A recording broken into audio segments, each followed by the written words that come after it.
Hello, this is Neil again, and back with a so-called Bible contradiction.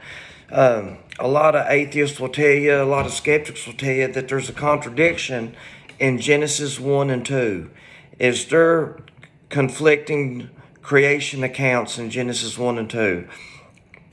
Genesis 1 says that the animals were made on days 5 and 6, and that Adam was created last, okay? But then when we get to Genesis 2:19, it says this: out of the ground the Lord God formed every beast of the field and every bird of the sky, and brought them to the man to see what he would call them. And whatever the man called a living creature, that was his name. So they use this verse to say, well, see, there's a contradiction because man was created last, right? But here's how you answer that contradiction, or so-called contradiction. If you want the chronology of how things were created, you read Genesis 1. Genesis 2 is not a chronology. It's not written in chronological order.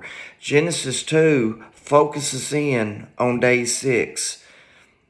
So Genesis 2 is talking about something that already happened. It's focusing in on day 6 and giving you the specifics of what happened on day 6, where Genesis 1 is giving you the chronology. And when you read that verse, out of the ground the Lord God formed every beast of the field and every bird of the sky, and brought them to the man to see what he would call them, and whatever the man called the living creature, that was his name. How does that contradict anything in Genesis 1? It don't even say, the animals were brought to man, right? So man had to be created first. That's the implication. But it's not even, the context here is saying, out of the ground that the Lord God made, out of the ground he created these animals and he brought them to man. The specifics was, what was God doing on day 6? This is not a chronological view of what happened.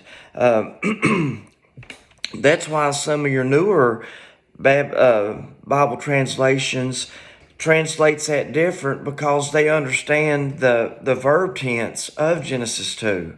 So yeah, I seen this one, and it's a rather silly one. There's no contradiction here.